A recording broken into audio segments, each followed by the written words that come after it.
여러분, 이 용기가 없으면, 이 직면할 용기가 없을 때 우린 두 가지 반응을 보입니다. 하나는 이 실패와 무능이 너무 두려워서 계속 이걸 평생 이걸 맞닥뜨릴 용기를 갖지 못하니까 평생 나의 무능과 실패라고 하는 이 나의 실존을 부딪힐 용기가 없으니까 하는 게 무슨 짓을 하냐면 평생 도망자의 삶을 삽니다. 도망자의 삶을 삽니다. 실패와 무능을 직면할 용기가 없으니까 계속 도망 다니는 거예요. 그게 다른 거 아니죠? 우리가 목숨처럼 우리가 놓고 싶지 않은 게 내 이 실패와 무능을 인정할, 직면하는 순간 우리가 그토록 생명처럼 붙들었던 자존심이 와장창 박살이 나는 거예요. 이런 도망자가 하는 게 바로 뭐냐면, 늘 구하는 게 뭐냐면 사람들의 인정과 평판입니다. 그리고 자기의 존재감을 뒷받침할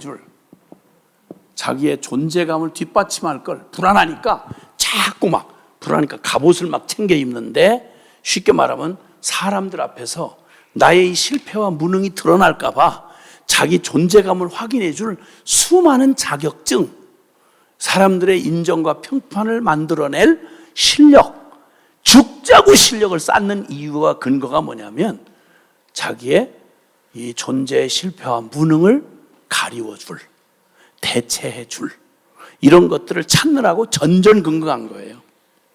그러니까 이 불안함, 자기가 이런 무능하다, 그리고 자기는 실패한 자다라는 사실을 이게 직면할 용기가 없으니까 이 자체를 너무너무 두려워하면서 한 번도 자기의 상식과 그리고 보편적인 자기가 경험하고 익숙한 터를 떠나는 걸 죽을 것처럼 힘들어하는, 두려워하는 거예요.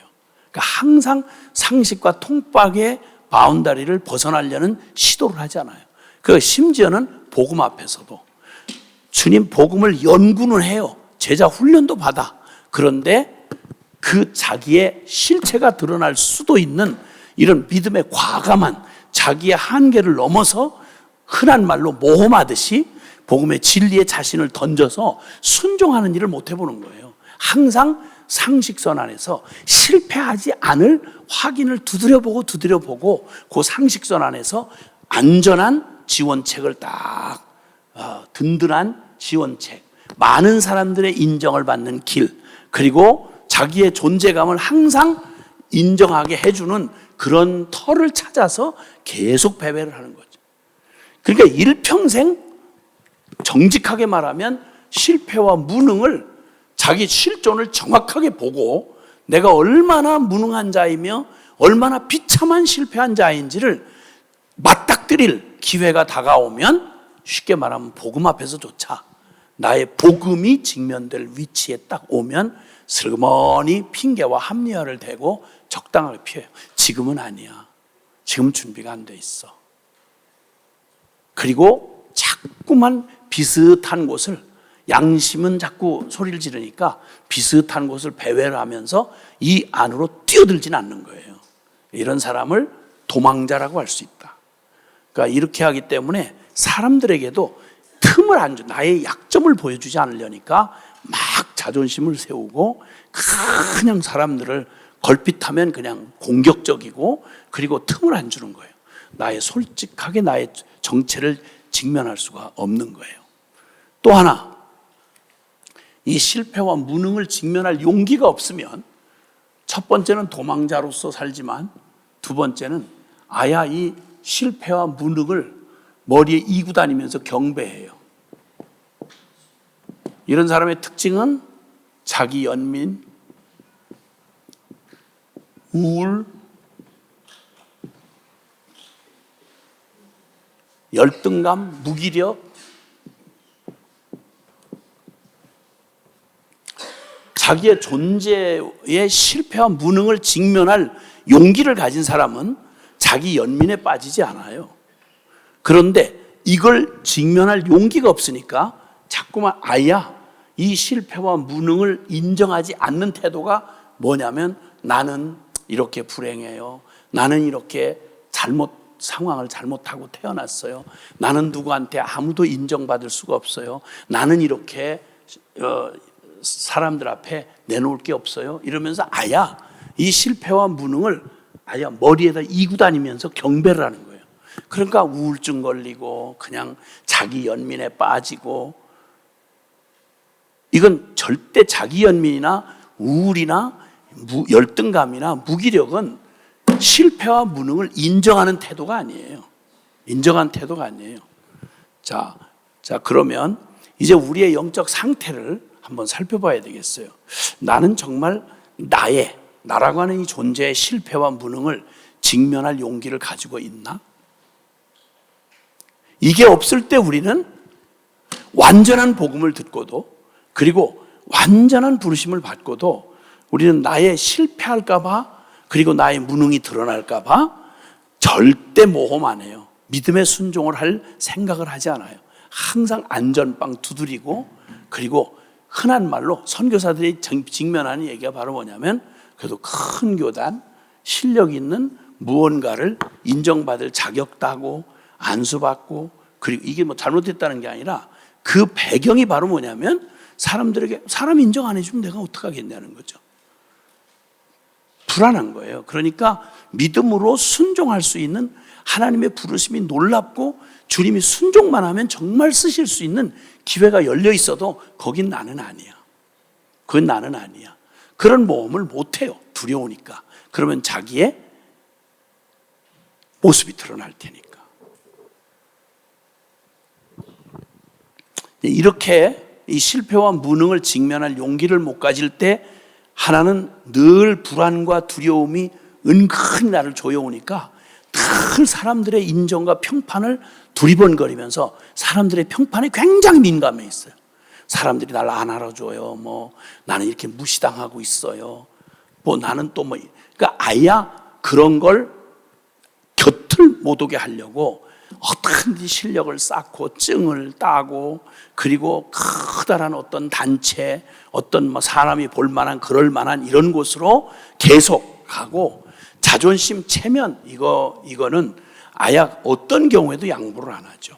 내가 그래도 이쯤은 이런 생각들로, 그리고 아야 실패와 무능을 그냥 직면해서 정직하게 내가 병이 들었으면 어떻게 병이 들었고, 내가 문제가 있으면 어떤 문제가 있는지를 정직하게 증언하지 않고, 맞아요, 난 그런 거 할 줄 몰라요, 나는 원래 그래요, 나는 슬퍼요, 이렇게 하고 이제 있는 대로 분위기를 잡고 그냥 경배를 하고 돌아다니는, 이런 양극단으로 보면 한쪽은 너무너무 쉽게 말하면 자기를 누구에게도 문을 열어주지 않고 틈을 안 보여주려고 하는, 쉽게 말하면 좀 교만 떠는 사람이라고 하면, 한쪽은 자기의 그냥 그런 연민이나 이런 것들로 그냥 늘 불쌍히 여김을 받고 무언가 동정을 받고 위로를 받으려고 하는, 이런 바르지 않는 이런 태도를 갖고 있는 거예요. 이게 이 실패와 무능을 직면하지 못할 때, 그럴 때 우리는 이 직면하지 못하면, 나의 실체를 정확하게 맞닥뜨리지 않으면, 항상 그렇잖아요. 진단이 정확해야 처방이 분명하잖아요. 복음을 온전히 100% 누리지 못하는 건 어디서부터 출발하냐면 바로 이 질문 중에 나는 누구인가라는 거예요. 성경이 제일 먼저 이 완전한 복음을 주시면서 늘 말하지만 성경에는 두 가지 커다란 질문이 있습니다. 핵심, 성경의 핵심이면서 신학의 핵심인 것. 그중 첫째는 나는 누구인가예요. 아담아, 네가 어디 있느냐라고 하는 거예요. 두 번째는 이걸 정확히 알고 나면 아담이 하나님을 떠나서 저주 가운데, 죄 가운데 이미 내쳐진 자신의 실체를 정확히 보고 나면, 죄의 운명이 나한테 주어진 운명을 알고 나면 긴 말할 것도 없고 복잡한 정신적 이런 고뇌를 할 필요가 없이 정확하게 그 다음에 나의 이 실패와 무능이라고 하는 나의 운명적, 존재적 문제를 발견하면요, 당장 정확하게 무엇을 구원하면 누가 그리스도인가, 구원자인가, 진정한 구원자는 누구인가 라고 하는 질문으로 가지 않을 수가 없어요. 그래서 주님이 말씀하잖아요. 너희는 나를 누구라고 하느냐고. 예수를 어떤 예수로 만나냐는 거예요. 교회 안에 왔는데 이 사람들이 찾는 예수는 어떤 예수냐는 거예요. 선교사가 복음을 전하는데 항상 초점이 예수 그리스도가 결론이 되질 않고 예수 때문에 얻어지는 그 무엇, 사람들이 원하는 그것, 문제 해결, 소원 성취, 다급한 현실의 필요들, 이런 거 아니면 자신감이 없어. 그러니까 나는 뭐 특별히 사역할 건 없는데 저는 뭐 복음밖에 몰라요. 복음밖에 몰라요. 그 복음 말고 뭘 전하러 갔어? 확신이 없는 거예요. 그러니까 선교 외에, 복음 외에 주변 것들로 온통 사람들의 인정받고 다 쉽게 설명이 필요하지 않는 성공적 사역을 하고 싶어 하는 거예요. 복음만 전한다고 할 때 그 복음이 얼만큼 확신이 있으면 그 모든 현실적인 필요와 그런 요구를, 그걸 사람들의 그 비아냥과 거절을 받으면서도 아니야, 당신에게는 이 복음이 필요해 라고 말할 만큼 그렇게 십자가의 복음에 확신이 있냐는 거예요. 예수가 그리스도라고 하는 이 복음에 대한 확신이 천하의 무슨 대접을 받아도 나는 이거 외에 다른 말 할 게 없다. 당신들에게 필요한 건 이 복음이다. 하나님이 주려고 하는 건 이거다. 이만큼 확신이 있지 않고는 대부분 다 뜨거운 마음으로 언젠가는 예수님이 그리스도라는 복음을 전하러 간다 이거예요. 그런데 언젠가는 죽을 때까지 허락 안 되는 경우가 태반이에요. 자, 그래서 지금 이제 잠깐 우리 잠깐 우리의 영적 상태를 한번 좀 이 관점에서 나는 정말 나의 존재의 실패와 무능을 직면할 용기를 가지고 있나? 이거에 대해서 한번 살펴볼 필요가 있어요. 왜냐하면 이 용기만 분명하다면요, 내가 누군지를 철저하게 처절하게 나의 실패와 무능이라는 나의 실존을 직면할 수 있는 용기만 있다면 그 다음에 거칠 거 없어요. 그러면 진짜 복음을 애누리 없이 100% 복음답게 만날 수 있고, 그 복음을 만나면 그 인생은 뭐 다를 거 없죠. 그래서 그런데 먼저는 몇 가지 좀 성경 구절을 한번 받아 적어 보시면 좋겠는데요. 자, 고린도 후서 첫 번째 고린도 후서 12장 9절 10절, 그 다음에 고린도 후서 1장 8절 9절, 그 다음에 고린도 전서 15장 31절, 그 다음에 빌립보서 3장 7절에서 14절, 그 다음에 빌립보서 1장 20절에서 21절, 그 다음에 빌립보서 4장 11절. 너무도 잘 아시는 구절인데 여기서 이 주제를 가지고 한번 해보는 건데요. 내가 가장 크게 기뻐한 일이 이 본문에 보면 한번 같이 읽어보겠습니다. 이 성경 구절 하나씩 찾아보죠. 우리 고린도 후서 12장 9절 10절입니다. 고린도 후서 12장 9절 10절. 시작. 나에게 이르시기를 내 은혜가 내게 족하도다. 이는 내 능력이 약한 데서 온전하여 짐이라 하신지라. 그러므로 도리어 크게 기뻐함으로 나의 여러 약한 것들에 대하여 자랑하리니 이는 그리스도의 능력이 내게 머물게 하려 함이라. 그러므로 내가 그리스도를 위하여 약한 것들과 능욕과 궁핍과 박해와 곤고를 기뻐하노니 이는 내가 약한 그때에 강함이라. 나의 이 실패와 무능을 직면할 용기를 가진 사람은, 여기 지금 기쁨의 이유가 뭐냐면요, 이는 내가 약한 그때의 강함이라. 그러니까 내가 가장 크게 기뻐하는 것은 내 능력이 약한 데서 온전함이라. 그래서 내가 도리어 크게 기뻐함으로 나의 약한 것들에 대하여 자랑한다. 크게 기뻐하는 일이 나의 약함, 즉 무능을 기뻐할 수 있으신가요? 내 약함이 드러나잖아요. 사역하든지 관계에서든지 뭐 인격에서든지 여러 모양으로 야, 나 이거밖에 안 돼? 야, 나 이거 아무것도 아니네 하고 털썩 주저앉을 만큼 자신의 실존 앞에서 내 진짜 약함을 내가 깨닫고 그때 그 약함을 발견하는 순간 내가 그 약한 것들을 이제 자랑하게 됐는데 그 말은 약한 걸 직면하는 거죠. 직면하고 났는데 하나님의 응답을 받고 나서 나는 이제 앞으로 약한 것들에 대해서 나는 자랑할 거야. 나는 이 실패와 무능에 대해서 약한 것에 대해서 자랑할 거야. 왜? 약한 게 결론이 아니라 나의 약함을 처절하게 직면할 때 비로소 내 약함 가운데 주님의 능력이 강하게 나타나기 때문이야. 그러니까 이 약함을 직면해 본 사람은 약함 자기의 비참한 무능과 실패를 처절하게 직면한 끝에 그때 비로소 자기가 약해질 때 자기의 무능이 드러날 때 어떻게 주님의 완전함이 능력으로 드러나는지를 경험하고 나니까 나는 이제 앞으로 내 약함을 숨기려고 쉬쉬거리고 사람들에게 눈치챌까 봐 전전긍긍하거나 불안해하거나 그 이고 다니거나 이런 짓 하지 않고 약함이 드러난 순간 난 너무 기뻐하는 거예요. 속이 통쾌하고 그냥 썩은 이빨 빼듯이 그냥 아우 나 진짜 너무 신나는 거지. 나 망했어요. 나 완전히 깨졌어요. 진짜 신나. 미쳤어요. 그냥 보면 미친 거예요. 복음 없이 그러면 미친 거예요. 근데 복음은 미친 것보다 훨씬 더 강력해요. 지금 그 얘기하는 거예요. 자기의 약함을 통해서 하나님의 강함이 나타난다는 사실을 알게 된 다음에 나는 모든 약한 것과 능욕과 궁핍과 박해와 곤고를 기뻐하노니 이는 내가 약한 그때의 강함이다.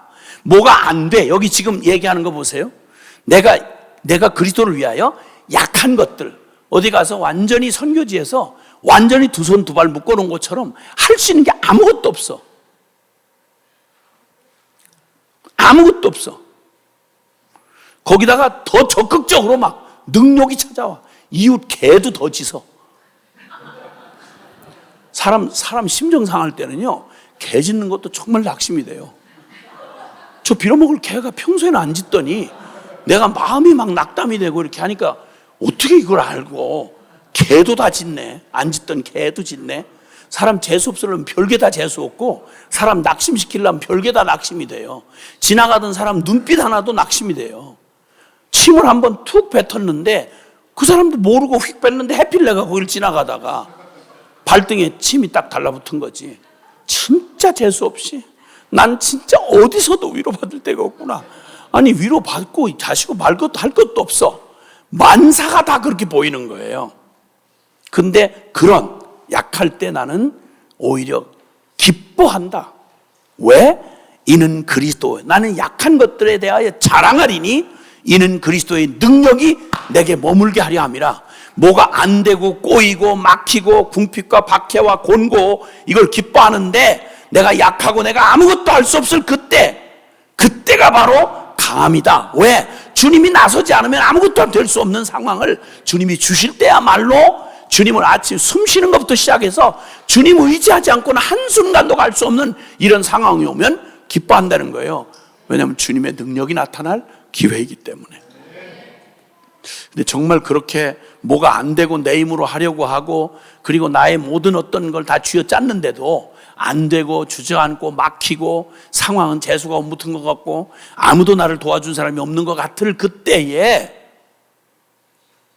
드러난 나의 이 무능과 이 실패를 정말 정직하게 직면하고 그래 그걸 나중에 결국 내가 자랑하고 난 지금에 돈 한 푼도 없어요. 난 도와준 데도 없어요. 후원 다 끊겼어요. 동네 개들도 날 무시해요. 근데 난 기뻐요. 왜냐하면 하나님 그분이 나에게 100% 되실 수 있는 절호의 기회니까. 이렇게 내 영혼이 다시 말하면 달리 표현하면 믿음의 고백을 하고 있느냐 이런 말이죠. 사람들은 보통 축복받았다, 신바람 난다, 하나님이 역사하셨다 이런 말을 할 때 보통 내가 얼마나 유명해졌고 내가 얼마나 실력을 인정받고 그리고 내가 얼마나 영향력 있는 위치가 주어졌는지 막 이런 거 얘기할 때 나 같은 거 어떻게 이렇게 그냥 하나님이 나한테 이렇게 막 과분하게 막 이런 위치에 주시고 막 이런 영향력을 주시고 막 이런 책임을 주셨고 이렇게 막 거품 물고 간증할 얘기를 옆에서 누군가의 간증을 듣다 보면 참 밀어주는 놈은 세게 밀어주시네. 나한테는 평생 한번 뭐 이렇다 하게 밀어주는 게 아니라 있는 것까지 뺏겨가시고 속이 시원하게 뭐 이런 쓸쓸한 마음 이런 것들로 그냥 무기력해지고 열등감이 느껴지고 이러진 않냐는 거죠. 그 다음에 고린도 후서 1장 8절 9절을 볼까요? 여기서는 그런 표현을 합니다. 한번 읽어보세요.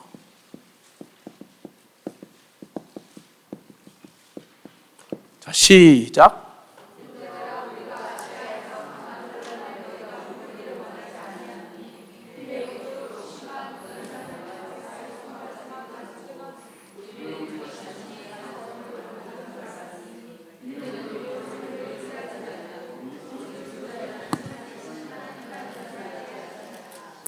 아멘. 여기 마음의 사형선고를 받은 줄 알았다. 9절에 보니까 마음의 사형선고를 받은 줄 알았다. 이런 경험해 보셨나요? 내가 내 자신의 그냥 그 둘러싸인 상황 뭐 이것도 내 마음이 위축되지 않으면 그러면 뭐 거기에 휘말리지 않죠. 근데 너무 기대할 마지막까지 그냥 첩첩이 내 안에 진짜 마지막 기대를 걸 마지막까지 그냥 톤방 꺼트리듯이 이젠 끝났구나. 이젠 끝났구나. 이렇게 하는 마음의 사형 선고를 여기 받아 살 소망까지 끊어지고 힘에 없도록 심한 고난을 당하여 살 소망까지 끊어지고 우리는 우리 자신이 사형 선고를 받은 줄 알았다. 자, 이렇게 나의 아무것도 거기에 대처할 수 있는 하늘로 솟을 수도 없고 땅으로 꺼질 수도 없는 기가 막힌 상황 그 앞에 부딪혀서 내 마음의 마지막 끈까지 놓쳐버린 그런 마음의 사형 선고를 내가 받았는데 그렇게 한 이유가 바로 뭐냐면 죽은 자를 우리 자신을 의지하지 말고 오직 죽은 자를 다시 살리시는 하나님만 의지하게 하려 하심이라. 자, 하나님이 나 자신을 의지하고 평생 하나님을 떠난 인생의 본성적인 우리가 못 벗어나는 게 자기를 의지하는 거잖아요. 나를 의지하는 거잖아요. 그렇죠? 믿음조차도 나의 믿음 이렇게 이제. 근데 진짜 내가 내 자신을 의지하지 말고 어떤 경우에도 나를 어떤 경우에 심지어는 자기의 마지막 최선마저도 의지하지 말고 오직 죽은 자를 다시 살리시는 하나님만 의지하게 하려 하심이라. 이게 우리의 바로 마음의 사형 선고를 받기까지 나는 살았다 하지만 실상은 죽은 자와 다름이 없는 실패와 무능한 존재라는 사실을 알게 해 주셔서 그렇게 해야만 나 자신을 끈질기게 의지하려고 하는 나의 이 관성이 마지막 끝이 나고 오직 죽은 자를 다시 살리시는 하나님만 의지하게 하려 하심이라. 여러분, 만약에 이 은혜를 받기 위해서 이 은혜를 주시려고 실제가 되게 하시려고 나의 무능과 실패를 마음의 사형 선고가 일어날 때까지 여러분을 만약 이끌어 가시는 하나님의 손길에 주님이 초청을 받았다면, 내가 초청을 받았다면 이 코스인가 보다 하는 코스에 초청을 받았다면 기꺼이 따라가 직면하고 마주할 용기가 있으십니까?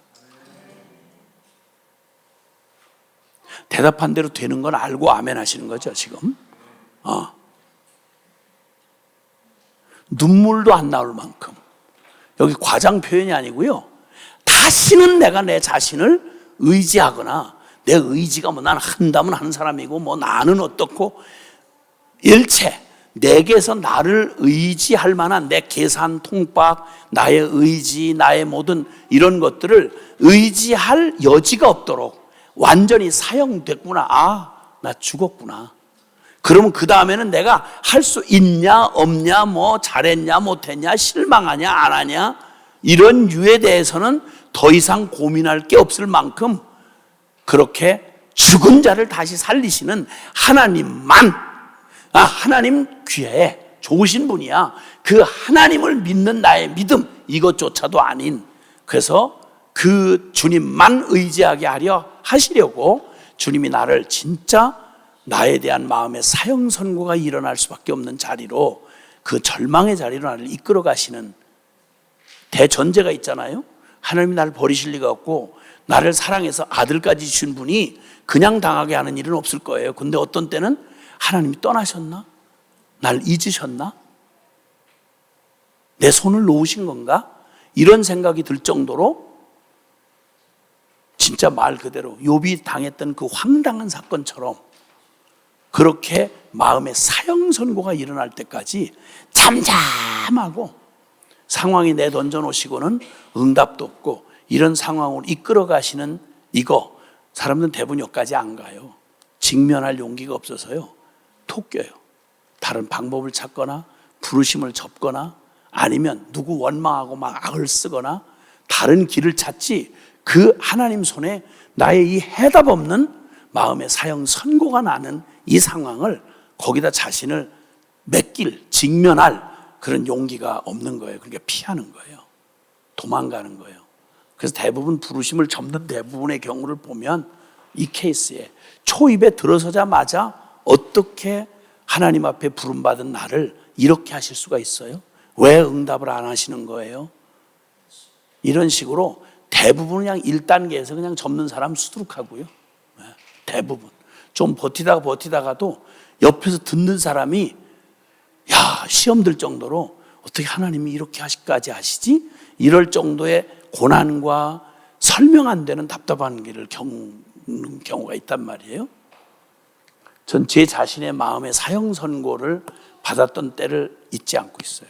거의 1년을 거의 그랬어요. 제게는 믿음의 실패가, 믿음이 없다는 게 밝혀진 그 사실, 이게 너무너무 두려웠어요. 그래서 믿음은 꼭 그런 식으로 하는 거 아니야. 그런 건 무책임한 거야. 그건 균형이 없는 거야. 뭐 이러면서 최선을 믿음이라고 위장하면서, 왜냐하면 나는 안무태로 예수님을 만나고 인생을 다시 시작한 사람이니까 내게는 뭐 늘 입버릇처럼 하고 살았던 게, 난 딴 건 몰라도 내가 뭐 세상에 허락받은 게 없으니까 건강한 몸뚱이 하나 가지고 태어난 거 이건데, 건강한 몸뚱이가 부끄러울 만큼 나는 망한 술집 아들이고, 난 중학교 중퇴고, 나는 또 이렇게 인격 빈약하고 용기도 없는 놈이고, 진짜 재수원 붙어서 세상 말로 말하면 진짜 이거 건강하다는 게 오히려 욕같이 느껴질 만큼 안 아파봐서 그런 거지 뭐.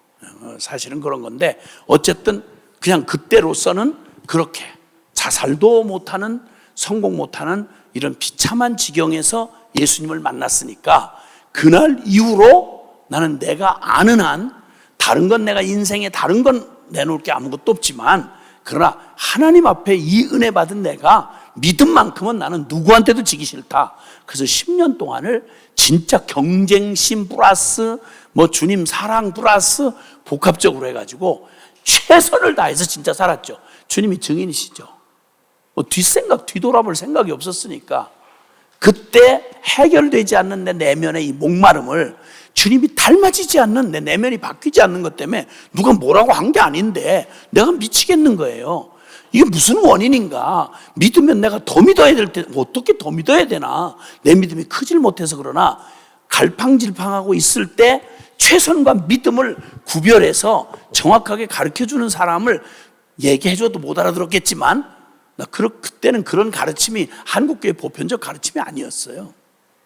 그러니까 그냥 그 최선의 끝에서 길을 못 찾고 막 이러던 내게 주님이 바로 저를 그냥 가장 두려워하던 길로, 제가 얼마나 제 자신이 그 어줍지 않은 그 자존심이 남아있는지를 나중에 알게 된 게, 이 실패와 무능을 직면할 용기가 없는 거예요. 나 그래 무식하고 난 재수없구나, 그런데 그래도 나는 예수 믿는 믿음에 관해서만큼은 난 누구한테도 뒤지지 않을 거야 라는 생각으로 나를 잔뜩 위안하고, 그게 자기 의가 돼 있는 줄은 몰랐죠. 그래서 이 믿음에 실패한다는 건 있을 수가 없는 말이었어요. 근데 주님이 그 믿음을 쿡 찌르시면서 내가 가장 두려워하던 길로 말 그대로 진짜 조지물러식으로 인간 상식 통박이 끝난 자리에서 부르신 하나님만 인정받을 만한 증 하나 없이, 중학교 중퇴니까 신학을 할 수 있나, 도대체 안수를 받을 수가 있나, 내가 알고 새롭게 살게 된 내 삶의 무대가 된 교단의 정식적인 배경을 어떤 것도 인정받을 증이 하나도 없이 부르신 하나님만 아무 현실적인 대책 없이 나를 불러내시는데, 그 하나님을 그렇게도 제일 잘 믿는다던 내가 상식선에서 목사님이 인정해주는 신앙, 사람들이 막 열심히 있다고 칭찬해주는 안수집사 아무개, 그리고 사심없이 진짜 주님 앞에 헌금하고 봉사 잘하는 김용희, 뭐 이런 식으로 스스로 지금 생각해보면 쥐뿔 아무것도 내놓을 게 없는데도 그게 유일하게 가진 게 없으니까 그게 나를, 내 존재감을 세워주는 가장 재산이란 그거밖에 없으니까, 믿음밖에 없으니까. 근데 그 믿음이 아니라는 게 드러났단 말이에요.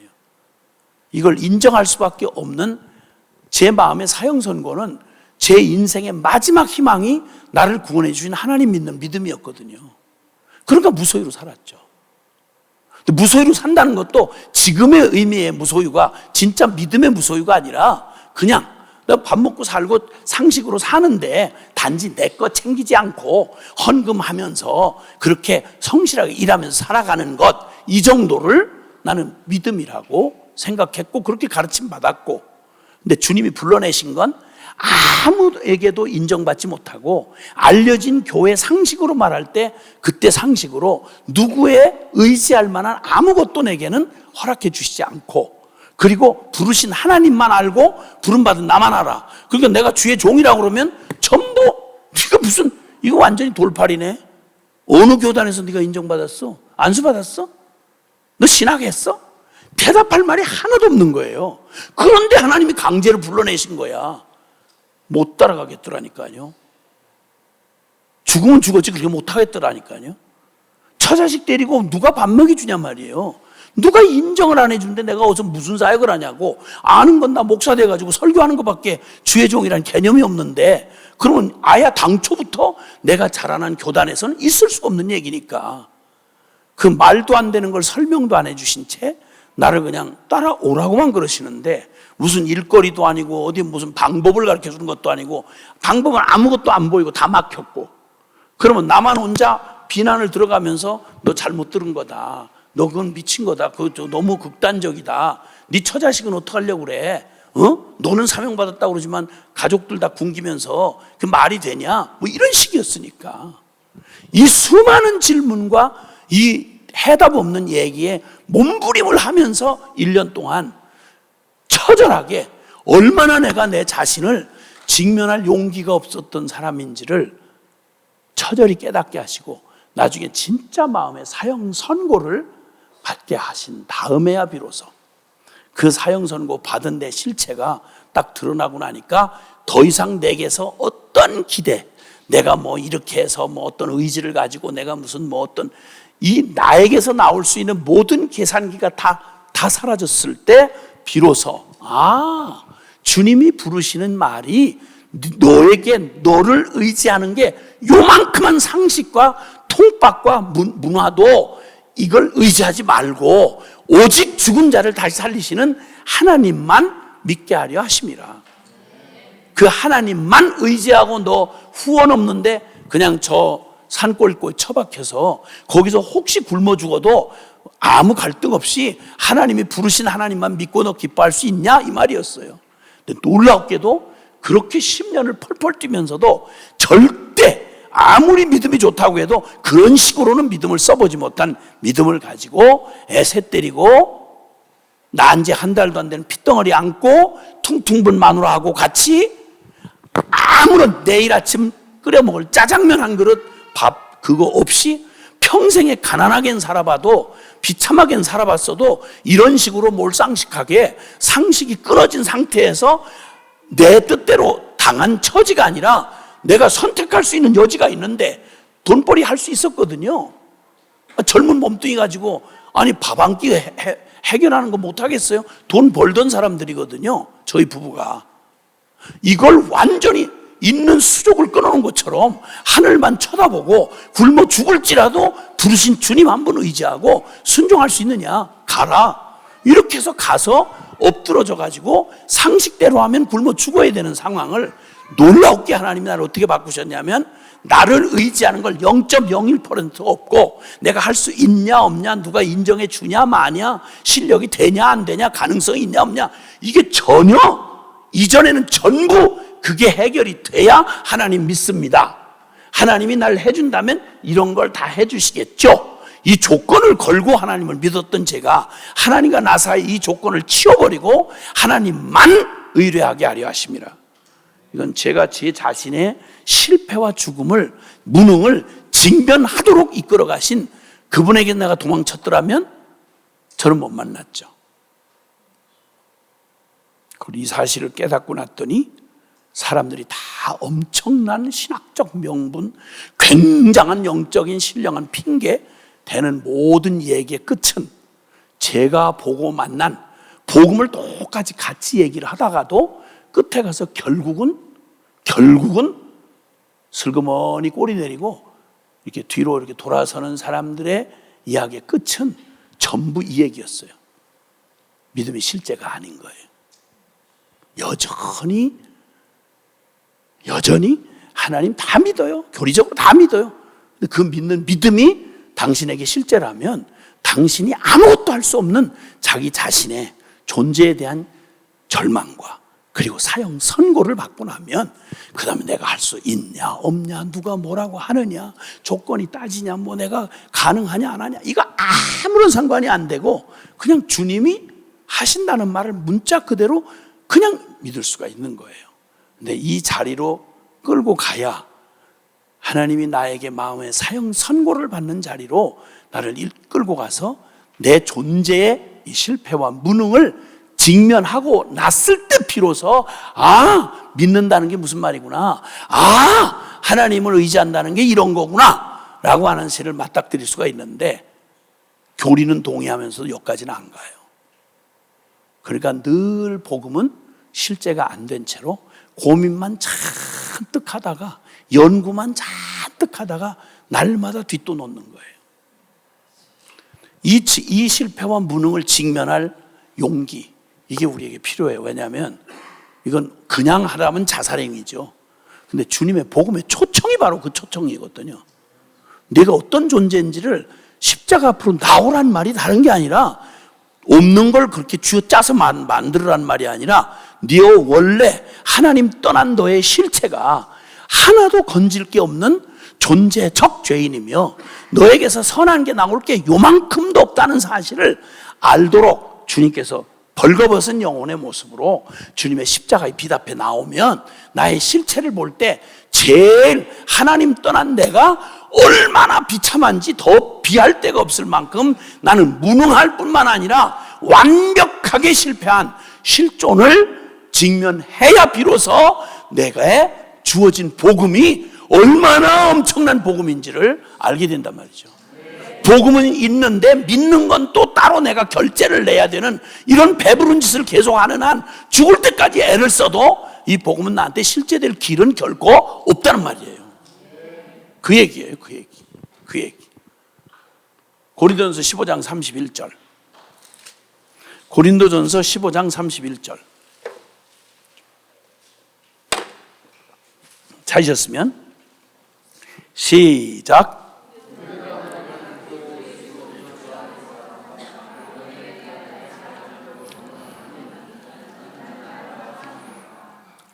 여러분 자랑이 나는 날마다 죽노라, 날마다 죽노라, 이게 여러분의 자랑이십니까? 자랑이 되신 적은 있으십니까? 난 날마다 죽어, 나는 이걸 자랑할 수밖에 없어. 날마다 죽는 나, 소망이 없다는 건 뭐 말할 것도 없고요. 난 날마다 죽어, 그걸 난 자랑하노라. 단언하노니 나의 자랑, 내 자랑이 뭔지 아주 단언을 하는데 난 날마다 죽는 게 나의 자랑이야. 한 번도 아니고 그냥 넘어가는 때가 없어. 주님 철저하게 나 죽어야 그리스도가 드러나니까 하나님은 항상 내 편에서 우리가 기대하는 육적인 반응을 그래서 좀 살려주고 너도 잘 되고 나도 잘 되고 그러자 이렇게 내 체면 봐주고 내 형편 봐주고 이러지 않으시더라. 나는 날마다 죽고 주님은 존귀 되시더라. 그러니 나는 단언한다. 나는 날마다 죽는 것, 이게 나의 자랑이다. 내가 뭐 이렇게 한다면 하는 사람입니다. 내가 이렇게 멋지게 계획하고 딱 이렇게 했더니 이렇게 됐습니다. 이런 유의 얘기를 하는 게 아니라 나는 날마다 죽는 것밖엔 자랑할 게 없다. 이렇게 고백하는, 이게 자랑이 되느냐는 거예요. 그렇다면 실패와 무능을 직면한 사람은 이게 자랑이 될 수밖에 없어요. 근데 그렇지 않으면 어떻게 하든지 마음을 강하게 하고 담대히 하고 그래도 다 끝난 게 아니라고 위로를 받고 자랑하려고 노력해야 되지만 말이 이렇게 복잡하게 돌아가. 이건 S라고 하는 말이 아니고 너무나 당연한 결론으로 외치지 않고는 견딜 수 없는 진리를 선포하는 거예요. 나는 날마다 죽노라. 빌립보서 3장 우리 7절로 가봅시다. 빌립보서 3장 7절. 빌립보서 3장 7절부터 빌립보서 3장 7절부터 우리 보시면 시작.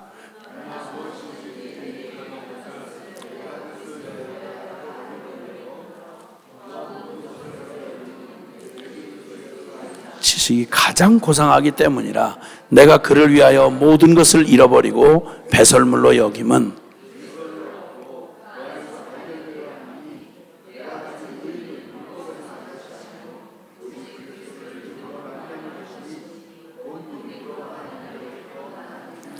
내가 그리스도와 그 부활의 권능과 그 고난의 참여함을 알고자 하여 그의 죽으심을 본받아 어떻게 해서든지 죽은 자 가운데서 부활에 이르려. 아멘. 거기까지만.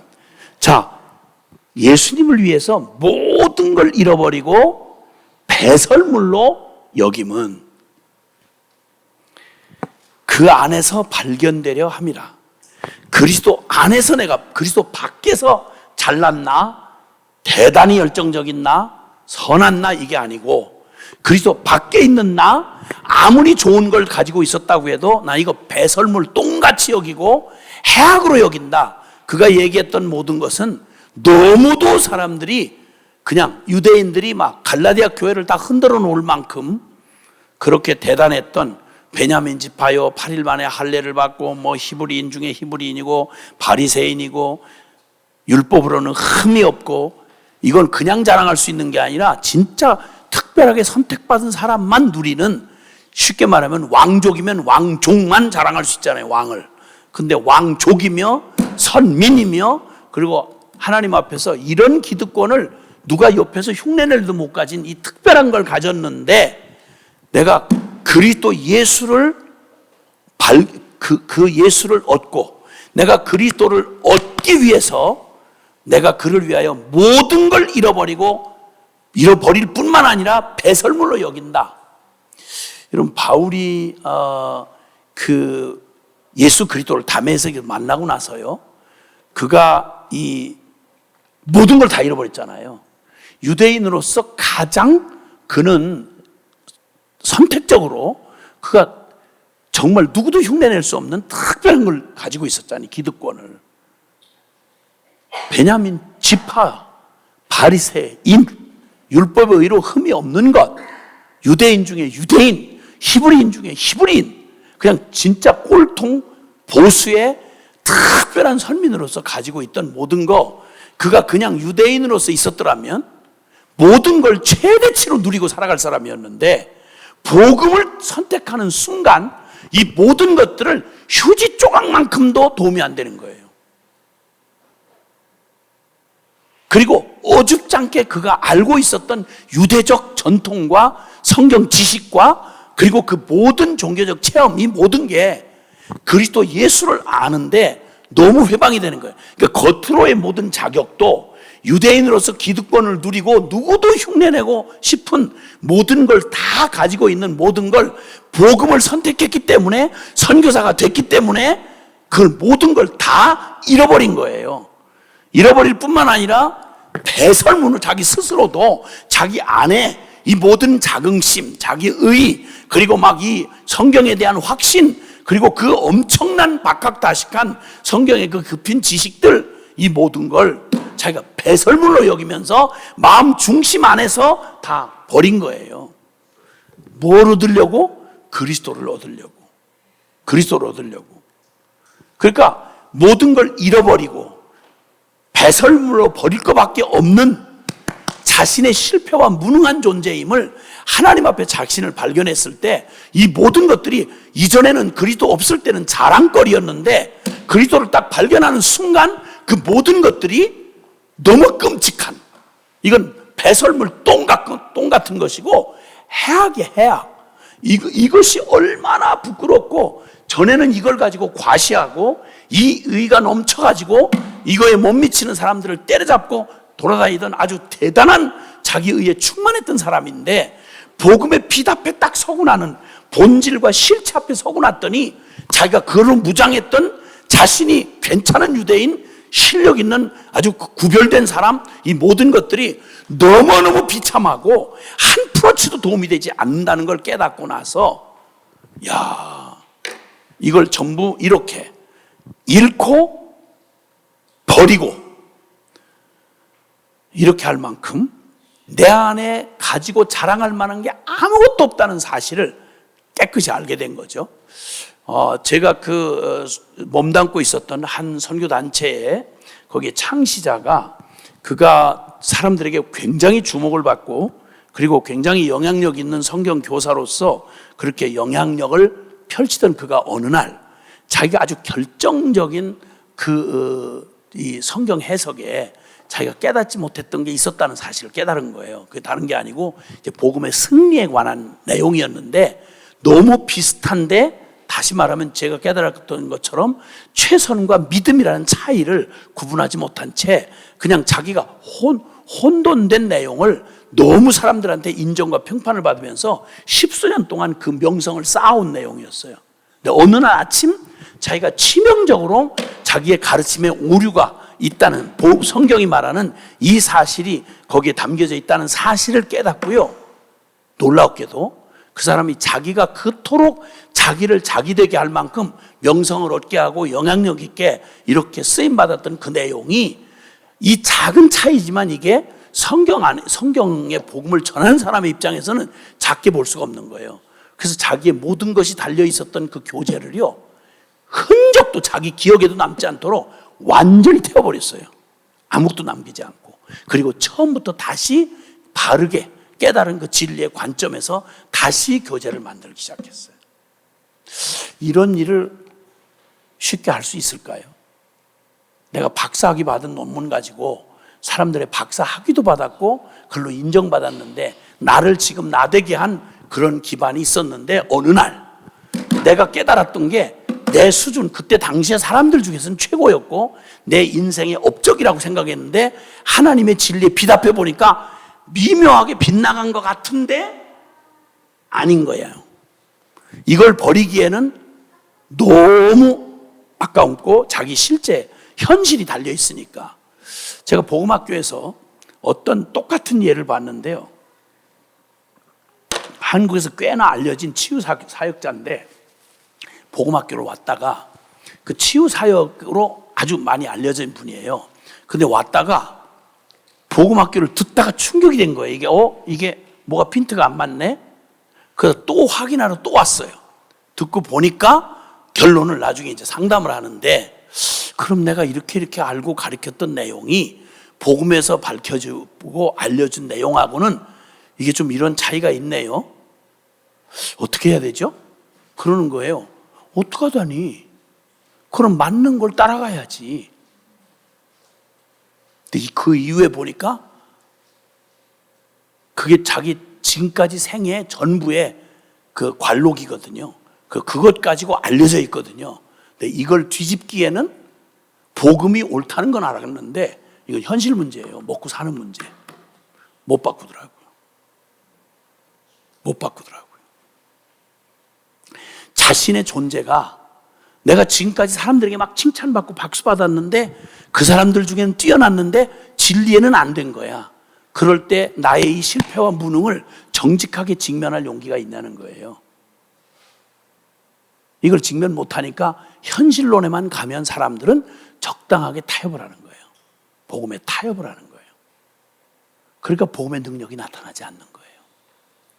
복음에 옳다는 건 분명히 알았는데 많은 목회자들이 이 복음의 충격을 받고 와 어떻게 이런 놀라운 복음 이렇게 해놓고는 금방 현실론에 딱 가면 근데 교회가 현실이 이게 장난이 아닌데 이대로 복음을 계속 내가 지금까지 가르쳤던 걸 잘못 가르쳤다고 얘기하고 그리고 이 복음을 계속 이렇게 하면 사람들이 다 십자가에 복음 앞에 부딪혀야 되는데 그 사람 몸부림이 뻔하거든요. 너무 계산이 확 나오는 거예요. 현실이냐 아니면 복음 진리냐. 이 갈등에서 대부분의 경우는 현실을 택하시더라고요. 그리고 이렇게 물으시더라고요.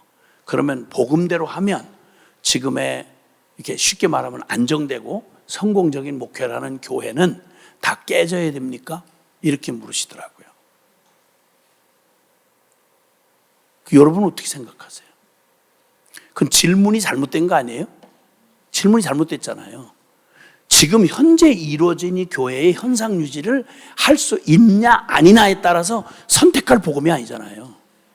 깨지고 안 깨지는 건 그건 우리의 고려 대상이 아니고 복음이 아닌 것을 잘못 전했다면 깨지고 안 깨지는 건 주님 안에서 달린 거고 그럼 직면해야죠. 틀렸다는 걸 인정하고 그리고 내가 어리석었음을 깨닫고 이제라도 알게 된 복음에 대해서 이제 어떻게 되느냐 그럼 어떻게 안 되면 그러면 그 복음을 받아들이고 만약 어떻게 되면 복음이지만 곤란합니다. 이렇게 말했다면 이건 복음을 복음대로 만난 게 아니죠.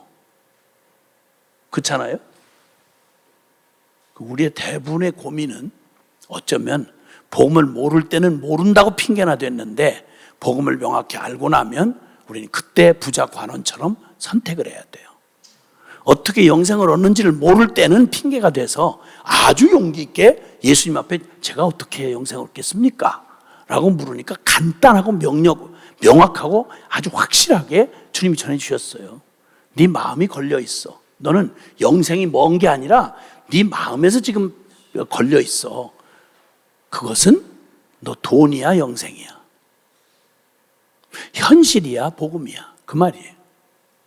그랬더니 고민을 잔뜩 하고 그는 부자, 돈이 많은 부자이기 때문에 그걸 다 팔아서 가난한 자들에게 나눠주고 그러니까 그 말은 네가 돈과 바꿀 수 없는 절대적인 영생으로 알고 네 생명을 택하겠니? 아니면 뭐 그건 못하는 아이들에도 현실을 택하겠니? 그럼 현실을 택하면 나의 존재가 어떤 존재죠? 지옥 가는 거죠.